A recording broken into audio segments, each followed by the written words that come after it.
You, sir, what's your name and where are you Jerry from? Ellis. I'm from Columbus, Ohio. What was your name again? Jerry Ellis. Oh, Jerry Ellis, okay. Yeah, let me get out of the sun. Oh, okay. And we were getting into about like the years they were made and how much they cost. They started making them in 1945. They made 75 of them that we think, just for publicity and promotion. They were made in Los Angeles, California. And then the company was, at some date we don't have a document, the company of Avion was bought by Northrop Aviation. And then they manufactured a whole aircraft hangar full of parts. And then the parts were assembled as late as 1971. So we have a 1971 scooter in California. Oh. But they quit making them in 48. Oh, okay. So the parts that were made in 48 were made in great quantities. And they were good enough to have at least two companies assemble scooters and sell them from just the parts inventory. I was just curious. I mean, did the factory only make Salsbury's in that building, or did they?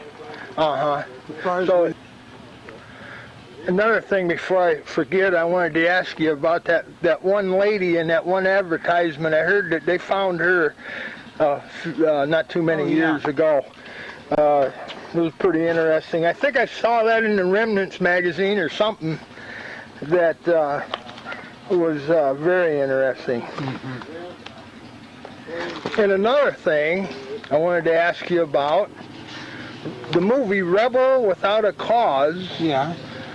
There was a Salsbury in that movie also, I believe. Okay. Yeah, well, we have 5 movies. Okay. Okay. All right. Here's the picture with the.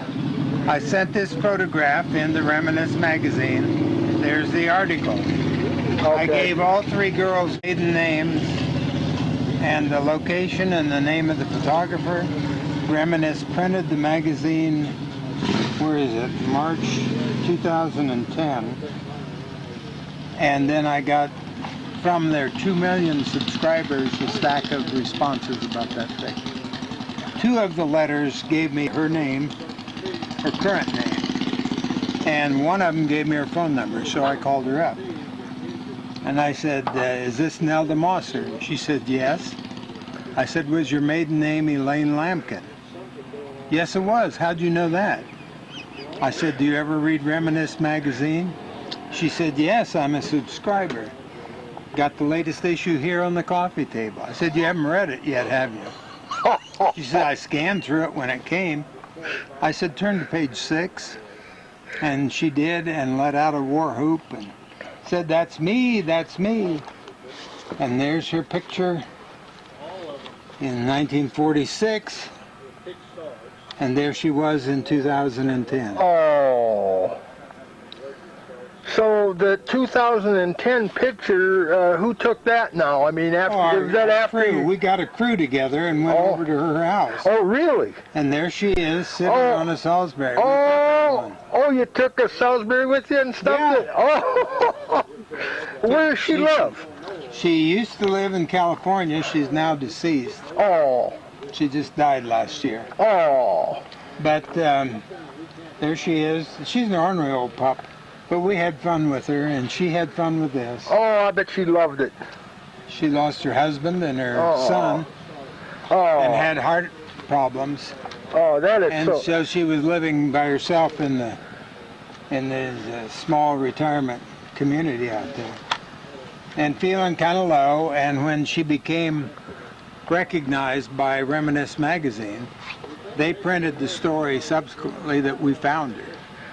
And then she was printed in our magazine, became the cover girl that she was back in 46, got a whole new outlook on life, began dressing really sharp again, and started driving her car again, had a pacemaker installed, and well, you can see she's pretty peppy for 92. 92. Mm-hmm. That's very good. That's Isn't that so neat? good you did that. Yeah, we got another finding story. She was just here a while ago. Really? Yeah, I don't know if you saw her. No. She was our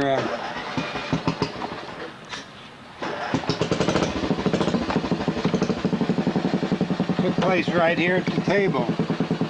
At Portland last year, when all of our artwork was out on display, a woman walked up wearing a Lambretta t-shirt. She studied and studied and studied that. Finally said, "That's my scooter." I had photographed it the year before because it was a trophy winner, and I got it on the showroom floors. And so she corrected the data. It's not a 59, it's a 57, and the model year, and she didn't like to see another woman on her scooter. So there she is now. Ann Stedman was her name. We found her, and I hope she joins our club. She was That'd going be to a wonderful. member. Isn't that a neat story? Very, very good. And we try and do things like that. What's this? I was wondering what this was about It's here. called a turret tug. They made them by the thousands. It's a 6-horse motor, engine, transmission, and drive wheel all in one unit inside this drum, and you can turn it. And whichever way you turn it, that's the way it goes. Oh. See? Uh-huh. The outer ring turns it. This is a gas pedal, the white ring inside. That makes it go faster or slower. Wow. So they use them in a lot of factories. Oh. But that's a 6-horse motor in a little tin can. This is 1/4-inch steel. So when something went wrong with the motor, rather than spend $100 to repair it, they scrapped the whole unit because it was worth more in scrap iron. Oh. So we don't know of any survivors Oh. anywhere. This was a survivor we found in Connecticut. It's running condition, factory original. And there's only 2 more of these known to exist. And one has been customized beyond recognition. And the other one doesn't run very well. Yeah, Here it is. That's the only other one that's all together looking like factory. But it doesn't run, it's got flat tires. The one that we found has the automatic Salsbury transmission, plus it has a reverse. oh, And really? this one is electric start, the other one is kick start. So they had an electric start available? Yep, that's it. The factory deal. Yep. I'll be. But there's the condition of the existing muffler. Uh-huh. Can you imagine that? Now, were It those rusted through. 12 volt then, or like that one Now there? this one is 6-volt positive ground. Oh, I see. Yep. Uh-huh. And it's got the 6-volt generator, and this is their electric starter. Steel gears, it's built like a tank, and it's lasted forever. But there it is in running condition. The belt is driving the generator in the trunk. So they didn't have to get involved in the war effort like... Yeah, they did. Oh, they did? They made ambulances. I don't know where I've got that one. It's in an older magazine. Uh-huh. Mm-hmm. I don't. Then later they went into the scooters after the ambulances Yeah. and stuff. I see.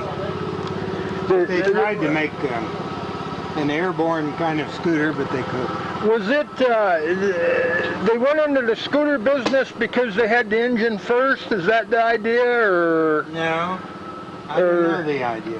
Oh, I don't know why. uh-huh. Because Foster Salsbury figured that all the servicemen coming back couldn't buy automobiles. So they could buy this was the picture that Salsbury had invented that every serviceman coming back Oh, yeah. would buy a Salsbury scooter for the family and leave the second car for Yeah. everybody else. The owners, was their name Salsbury or anything? Yeah. Or, E. Foster Salsbury. Easley Foster Salsbury. Yeah, we got John Wayne, Tom Nix, got Joey Brown, and Roscoe Turner. Hey, Nevin. wow. Here was the movie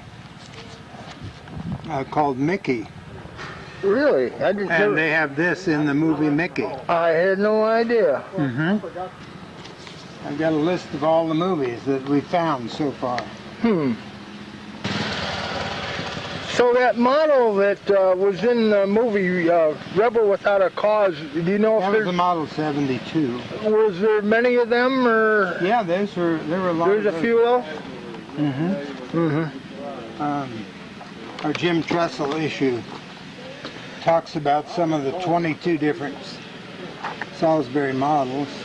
This was the first one. Oh, I didn't know they had that many models. Yeah. This was made in 1935. That was their prototype. And then they introduced the high-speed in 36, which was chain drive instead of Oh, chain drive. And they made a 37, 39, Model 41, 50, 51, 61, and up until the war. And this is the model that they used in the movie.